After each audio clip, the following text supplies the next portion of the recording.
Buenas tardes, ¿cómo están? Estamos en el capítulo 9 de las memorias de Harry Ingham. Hoy va a continuar Harry contándonos sus aventuras estudiantiles. ¿Cómo está, Harry? Buenas tardes, estoy bien, pero me parece que este capítulo va a ser llevado un poco por lo emocional, un poco mucho, porque voy a tocar uno de los momentos más interesantes para mí y que más me han significado en mi vida, que fue 2 años y medio en la Universidad Tecnológica. Pero antes, quiero decir algo, que no dejé bien señalizado o señalado cuando hablé de mi experiencia en el Otto Krause.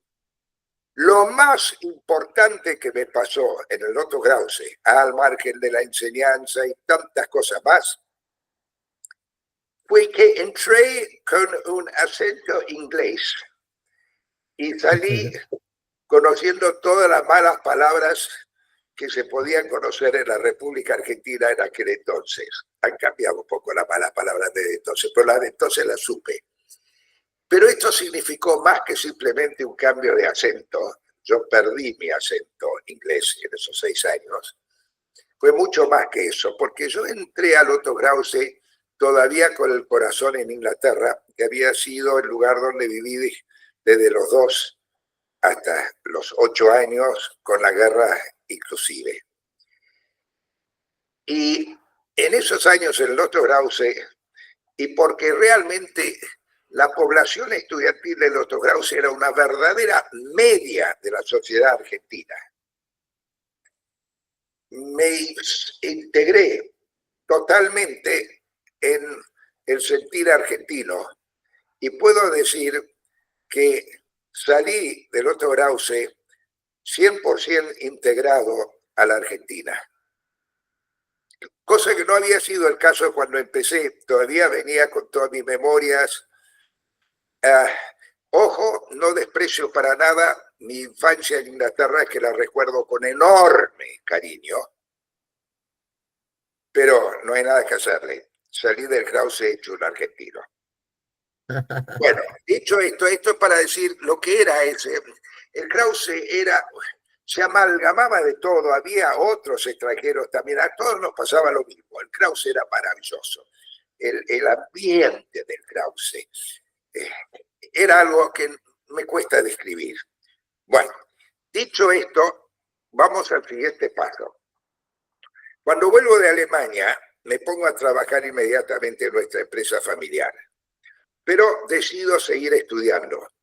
Ahora, me habían hablado de la Universidad Obrera Nacional, que integraba a egresados de las escuelas industriales y tenía una gran ventaja de que, como yo no era autodisciplinado, buscaba un sistema más ordenado que el de la Facultad de Ingeniería, y en esta Universidad Obrera Nacional había aulas con 40 alumnos como máximo también, y además tenía otra característica muy importante, que era la obligación de trabajar durante el día en una profesión absolutamente similar a la que uno iba a estudiar. Yo iba a estudiar ingeniería eléctrica y trabajaba entonces en una industria que evidentemente era compatible con eso.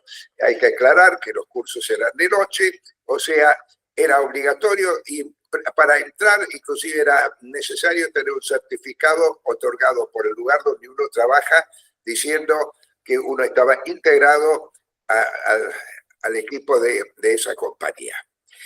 Bueno, yo solamente estuve 2 años y medio en la universidad, porque empecé primero en abril de 1955 y salí en el medio del 57. Tuve una tremenda hepatitis, me estuvo postrado muchísimo tiempo, y cuando salí no renové mis estudios. Me integré a trabajar totalmente y me opté más bien por la ingeniería comercial. Esto para aclarar de que no soy ingeniero recibido en el Otto Krause, pero sí soy recibido en la historia del Otto Krause. y eso lo van a ver ustedes después, perdonen la absoluta falta de modestia. Rápidamente una historia, pero quiero señalar algo muy importante antes de entrar en la historia. Y hay algo que al día de hoy me duele, y mucho, es la absoluta falta de interés que ha demostrado la universidad a través de sus años. Hoy tiene miles y miles de estudiantes en todo el país, no sé si 85.000 o algo por el estilo, pero cuando yo empecé éramos 900 en Buenos Aires y algunos más en el interior. ¿Cómo a través de los años no se ha interesado las autoridades de la universidad, los alumnos, no se han interesado en recordar la fascinante historia de la Universidad Tecnológica Nacional de aquellos años? Y yo voy a referirme a esos años en la esperanza de que algún día alguien en la universidad realmente diga, tenemos que ir a buscar los orígenes y saber realmente, y saber más de qué fue aquello. Lucía, debo decirte que no tengo conocimiento de que esté en vida ningún otro miembro de las comisiones estudiantiles de aquellos tiempos. Quizás soy el único sobreviviente que queda de esas comisiones famosas de las que voy a hablar después. Si hay otros y llega a ver esto, por favor que se comunique conmigo. Pero los que yo conozco ya no están en este mundo. Y voy a hablar también de una figura enorme. El héroe de la Universidad Tecnológica Nacional, olvidado, pero que debería tener lo menos un busto o un recordatorio de algún tipo en la calle Medrano 951, donde, aquí en la capital, donde estaba la rectoría y la parte central de la Universidad Tecnológica. Voy a hablar de él primero, porque como después voy a mencionarlo varias veces en la charla para que sepa quién era. Este señor que produjo este libro, que es el único libro de historia que existe sobre la Universidad Tecnológica. Puede haber habido notas, hay notas, pero este es el libro que él presentó lo presentó 40 años después que se dictaminó la autonomía de la universidad, que la universidad ya fue autónoma. En este libro, que además puedo mostrar algo, que es que tengo aquí pegado adentro una carta de este amigo que me dedicó con motivo de esa presentación.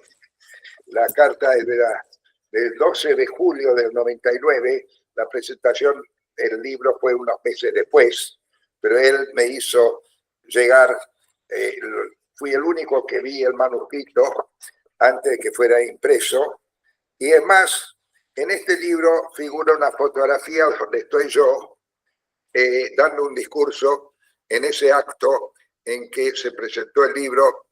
No sé si se puede ver bien. En fin, hay mucho acá, ¿no es cierto? Y una dedicatoria del 18 de noviembre del 99 al gran amigo Harry, en recuerdo a la amistad que surge en las luchas por la UTN. El nombre de este señor es Francisco José Aristigueta Urgoiti, alias el Vasco. El Vasco en la historia de la UTN fue una figura enorme, y si no hubiera sido por él y actitudes que tuvo que después comentaré, la UTN no existiría hoy. Podemos decir que realmente esta es la figura más importante de la historia de la UTN. Y me siento muy feliz porque sigo en contacto con parientes de él en el País Vasco, en Madrid. y lo recuerdo con especial cariño porque fue una de las dos grandes influencias en mi vida cívica. El Vasco Aristigueta y Robert Cox, el famoso director del Buenos Aires Herald, que ese es un capítulo que viene después. Pero fueron las dos grandes figuras rectoras de mi actitud, de mi actividad cívica, ¿no es cierto? Bueno, he gastado unos minutos en esto, pero rápidamente vamos entonces ahora a la historia. Todos saben que yo no soy peronista. Nunca lo fui, más bien en la primera era de Perón fui un antiperonista. Pero la Universidad Obrera Nacional fue una de esas cosas buenas que se hicieron en la época de Perón. No todo fue malo. El que tuvo la idea de la Universidad Obrera era un exdirector del Otto Grause, el ingeniero Pascual Pesano, un hombre importantísimo en la cuestión de la educación técnica en la República Argentina. Esta universidad, creada creo que por decreto, por ley en 1948, entró a funcionar en 1953. Su rector hasta la Revolución Levantadora del 55 fue Cecilio Conditi. A ver, creo, por eso lo busqué el nombre. Sí, Cecilio Conditi, que entre otras cosas, si mi memoria no es mala, era un dirigente sindical y también llegó a ser presidente de la AFA. Pero bueno, la Universidad Obrera Nacional dependía de la Comisión Nacional de Aprendizaje y Orientación Profesional, que eran escuelas industriales, pero que hacían más bien una educación para el nivel de gente capaz, directores de obra, capacitar, digamos, técnica media. Y la idea de la Universidad Obrera era generar lo que en Alemania se llama ingeniero de fábrica. En Alemania existe el ingeniero de fábrica y después existe el ingeniero diplomado, que es una etapa más. Pero la educación que recibíamos en la Universidad Obrera ya no era simplemente de ese nivel, era realmente de académico y a nivel de ingeniero. Bueno, muy bien. Yo entré en la tercera camada en 1955.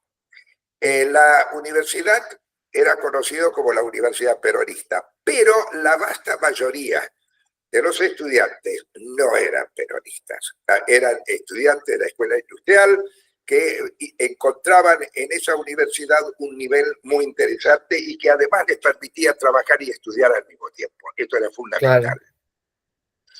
Bueno, al poco tiempo de comenzar las clases había que nombrar delegado de curso. Claro, como yo era un tremendo charlatán en general, el mudito. adivinar. Había un hombre mayor que después descubrí que tenía 5 días menos de 10 años que yo de edad. Es decir, esto era un señor que era justamente Aristigueta Urgoiti, el Vasco. Ahí lo conocí. Aclaro por qué estaba con nosotros con esa edad. Él nació el 24 de febrero de 1922 y yo nací el 19 de febrero de 1932. Teníamos exactamente 10 años de diferencia. ¿Por qué tan tarde en la vida? Porque el Vasco a los 16 años estaba en la guerra civil en España. Claro. Y detrás de eso toda una historia.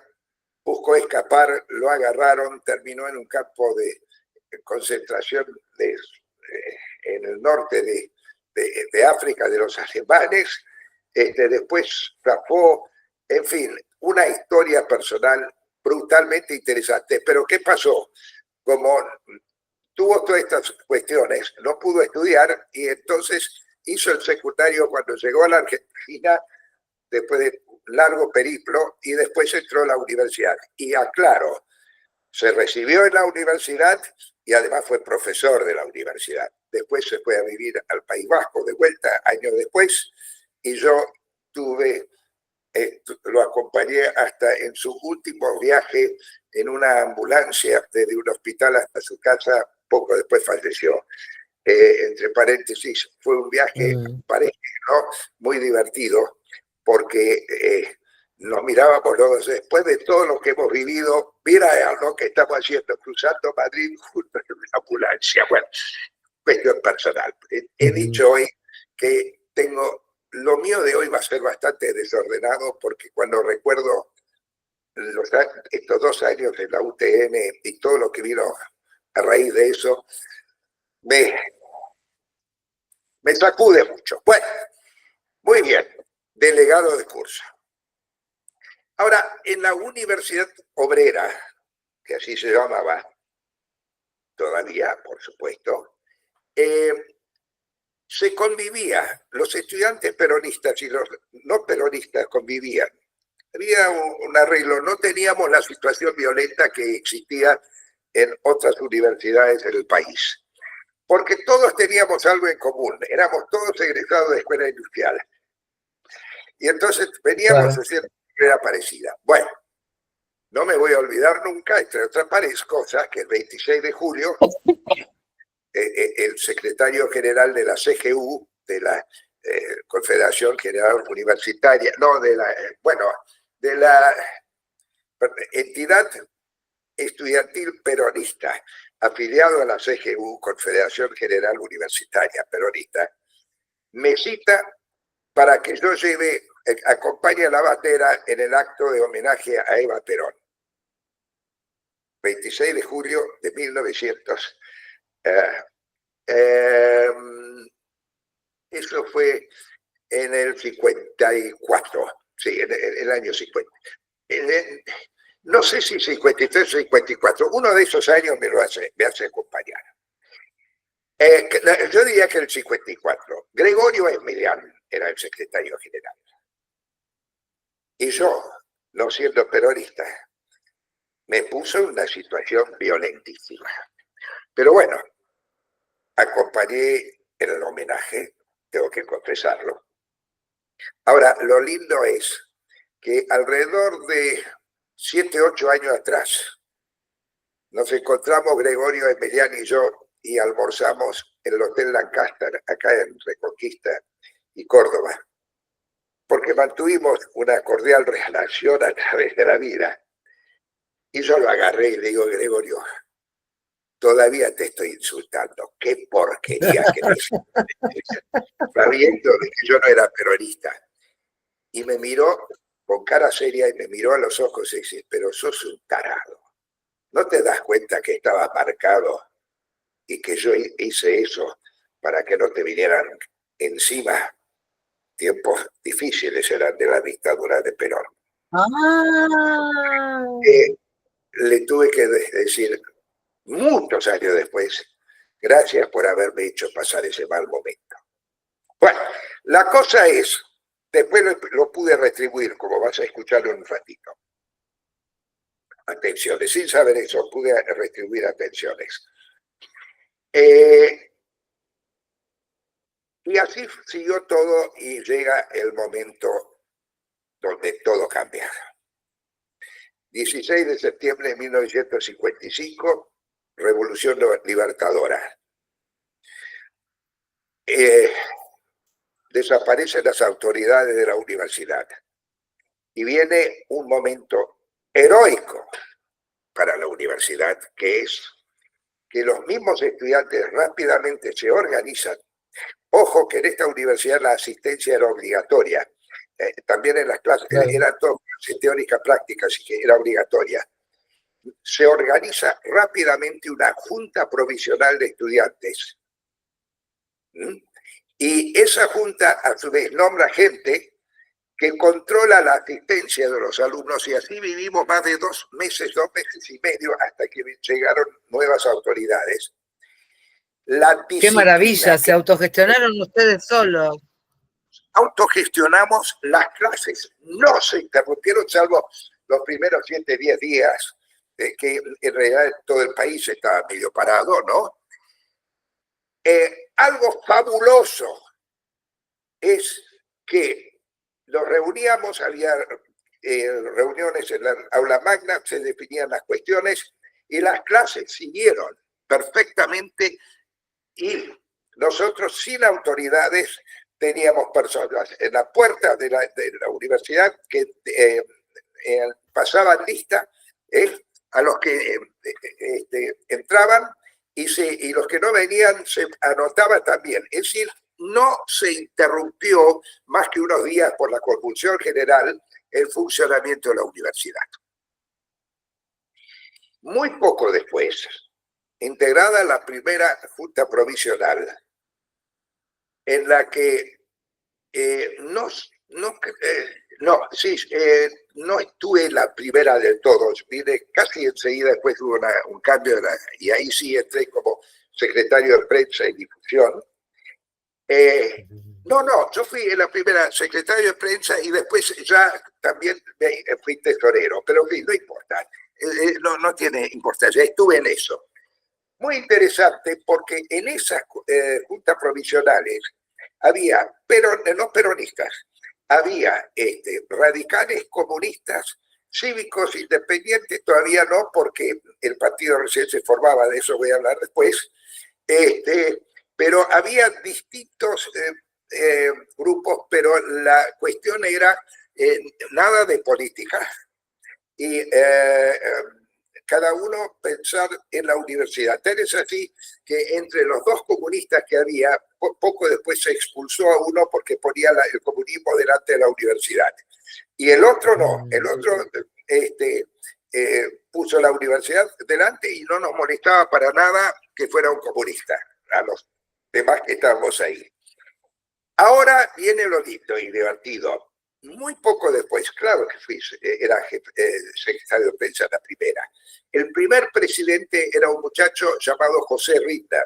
Con los años llegó a ser director de una escuela de aprendizaje muy importante en la calle Cuba, en la ciudad de Buenos Aires. José Ritter, y una de las primeras cosas que decidimos es el cambio de nombre de la universidad y llamarlo UTN. Universidad Tecnológica Nacional, por nuestra cuenta, no porque la ley lo decía. Y ahí mandamos una cuestión a los diarios, en pequeño título, Universidad Tecnológica Nacional, entre paréntesis, ex Universidad Obrera.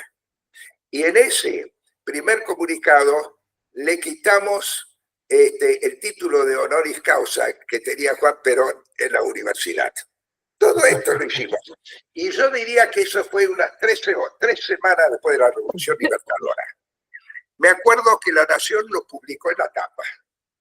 Lo firmaba el comunicado José Ritter, presidente, Enrique Inga, mi nombre legal, secretario de prensa. Mi hermano, mis padres estaban afuera. Mi hermano vio el diario ese sábado a la mañana con eso. Me miró y me preguntó, ¿estás loco? Y si Perón vuelve, sos boleta, me dice. Estábamos hablando todavía de esos días. Le digo, mira, había una revista Sábado, la semana pasada la revista Sábado puso que si Perón volvía, el primer millón iba a ir nadando a Montevideo y el segundo millón iba a ir caminando encima de ellos. Bueno, en fin, mi hermano se ganó la cabeza. Eso fue también uno de mis primeros actos políticos. Yo ya había tenido uno en la Facultad de Ingeniería, pero bueno. Lo lindo también que ocurrió en esos días fue que había una cantidad de estudiantes revanchistas, como siempre existen, que pedían la expulsión de la dirigencia estudiantil peronista, entre los cuales el secretario general era justamente Gregorio, que yo había mencionado hace unos minutos, ¿no es cierto? Que me dijo que él me había salvado la vida a mí, por decirlo así, ese 26 de julio. Y ahí, perdón la falta de modestia, pero ahí salté al escenario yo. Agarré el micrófono y le dije, escúchenme, si estos muchachos no nos persiguieron a nosotros en la época de Perón, nosotros no los vamos a perseguir a ellos hoy. Tienen derecho a seguir como estudiantes, que no sigan siendo nuestros dirigentes estudiantiles, es otra cosa. Y la mayoría acordó que eso era correcto. Y me alegro de decir que la dirección, los dirigentes estudiantiles peronistas se recibieron perfectamente y en armonía y no hubo conflicto en el futuro. Por eso la Universidad Tecnológica fue un ejemplo de convivencia, un real, porque la idea era salvar la universidad, porque ahora vienen los líos.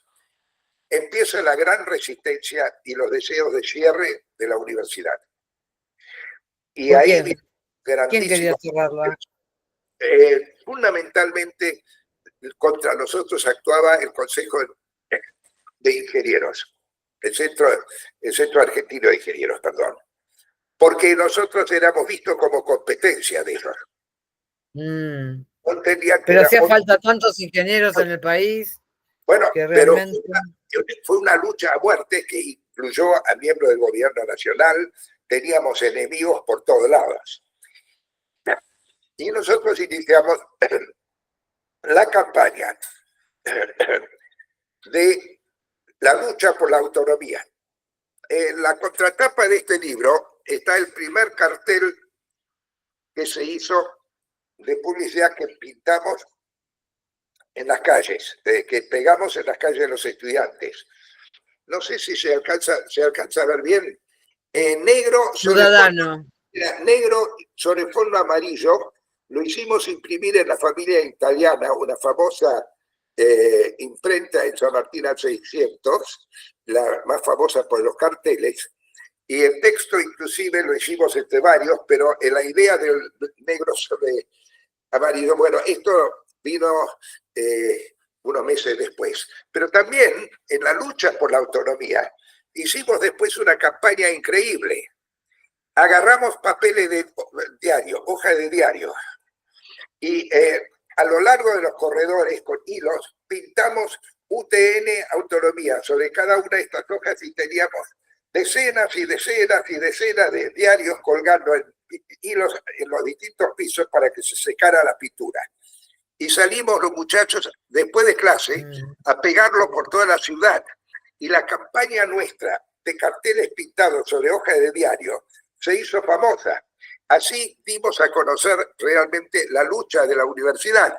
Mira, yo puedo contar cada historia increíble, pero la cuestión es que inclusive cuando hacíamos un paro, me acuerdo frente al Ministerio de Educación, que entonces estaba en la calle Córdoba, hacíamos un cordón para que el paro comía un pedacito de la calle, pero teníamos un cordón para no interrumpir el tránsito, porque como decía el vasco, hay que hacer amigos, no enemigos. Eso era el eslogan de él. Bueno, muy inteligente. Es una lucha impresionante que llevó a que hiciéramos después una ilustre... Sí, al final decidimos hacer la huelga. Y acá viene algo interesante. Teníamos 9 facultades. Se votó cuando Aristigueta, detrás de Ritner, el presidente de la Junta de Estudiantes, fue Aristigueta y por varios años hasta que se logró la autonomía. Y el vasco era anarquista, pero no anarquista violento, era de idea anarquista. Y eso, después voy a contar otra anécdota con él. Se declara una huelga. Y esa huelga se declara contra la voluntad de él. Porque él a todos nos decía, pues que ustedes están equivocados. Estaban todos los muchachos de huelguistas. Declarar la huelga es fácil, levantarla es otra cosa. Y finalmente se votó de la huelga, y él, siendo el presidente de la Junta Nacional ya, porque había ya en cada una de las facultades juntas provisionales y había una Junta Nacional, la Federación Nacional, él aceptó la opinión de la mayoría y después dirigió la huelga, que él no quería tener. Ahora llegó el momento de levantarlo, se hizo difícil. logré, por una gestión en ese momento, tuve un poco de suerte, y voy a leer, mandándome la parte, una parte de este libro, ¿no? Entrevista con el señor presidente de la República, general Aramburu.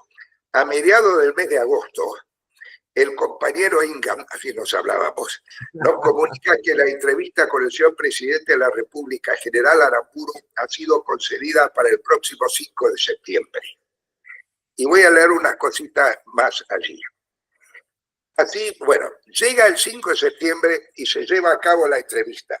Fue interesante la misma y el presidente parece que se interesa por el tema, ya que antes de entrar fuimos aleccionados en el sentido de que en el instante que se encendiera la lámpara de un velador que se encontraba sobre una mesa en un rincón del salón, teníamos que dar por finalizada la entrevista. En un momento dado, esta lámpara se encendió y más tarde, en forma insistente, pero el presidente no hizo caso y quiso seguir escuchando lo que le explicaba Mahler sobre el memorial que le entregamos, así como la falta de definición sobre el tema por parte de la comisión integrada por el ministerio, cosa que no le gustó, y tocando timbres, hizo que vinieran sus secretarios ordenando en forma tajante que esta comisión se expediera en el término de 60 días, momento en el cual sorpresivamente nos preguntó, ¿y ahora qué hacemos con la huelga? Y se le contestó que se levantaba. Bueno, esto, nuestra experiencia con el general Aramburu. Este muchacho Aristigueta, como había un ministro que se llamaba, Adrogué, ministro de Educación, era totalmente contrario a nosotros. Y no lo quería recibir. Aristigueta fue porque ya estaba por firmar este hombre un decreto de disolución de la universidad y Aristigueta entró y se sentó en el despacho. No lo recibía, pero él sabía de que no tenía otra puerta para salir el ministro que la puerta frente a donde estaba él. Entonces se sentó y hizo un plantón de 8 horas.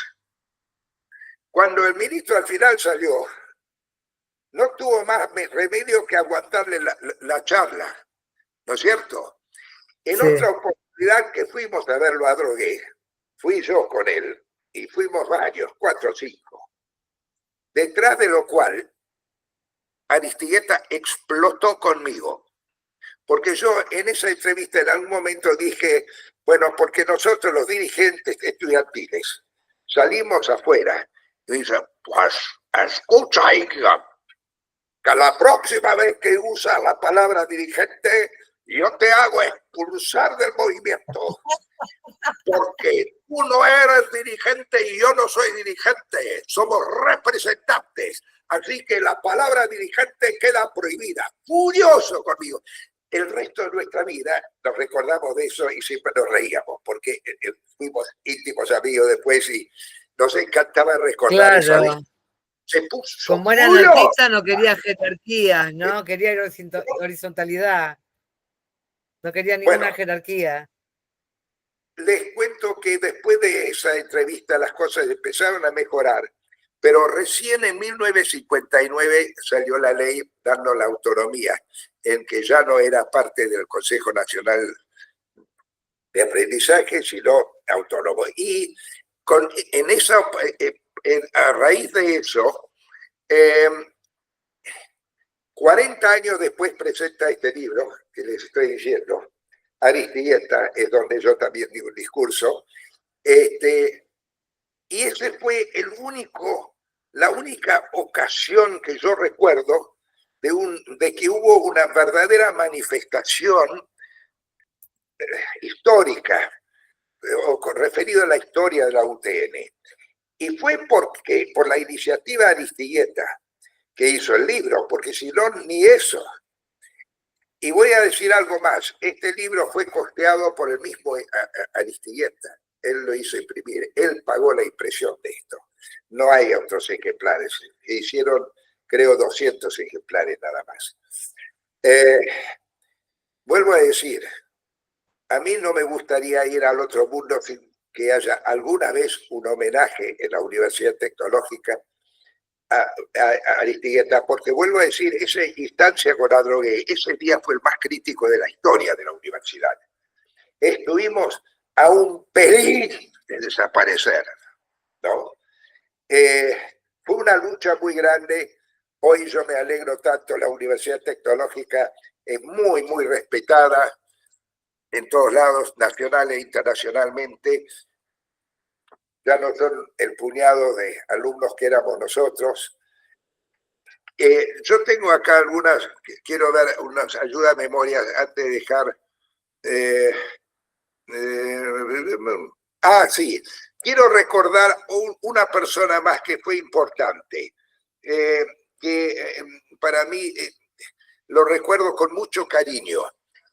Cecilio Conditti deja de ser rector de la Universidad Obrera y más o menos 8 o 10 semanas después de la Revolución Libertadora, por fin se nombra el nuevo rector interventor de la universidad, el doctor Gabriel, ingeniero Gabriel Meoli, M-E-O-L-I,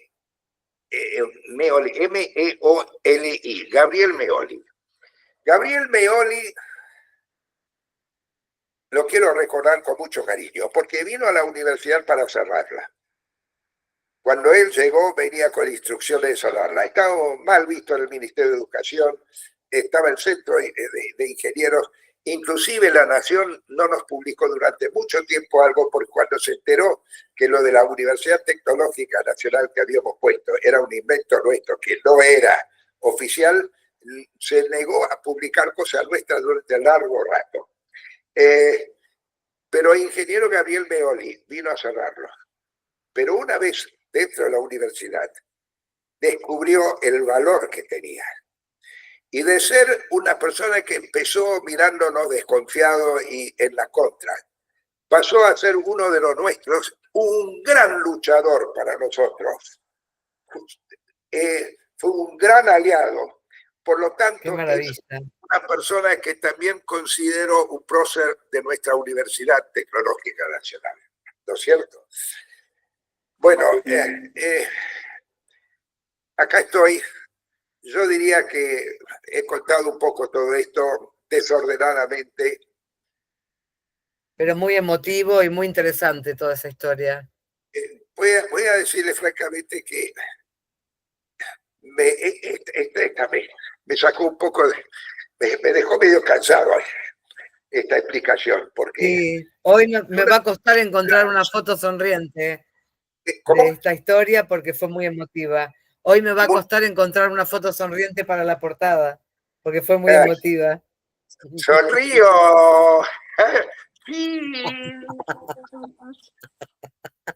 Y ya he hablado un montón. Este se nos fue de largo también, pero no lo podía hacer más corto. Vamos a ver entonces, dejamos para la próxima. Y la próxima es la otra aventura, la que sigue a esta, en 1957. ¿Podés adelantar algo? Sí, Partido Cívico.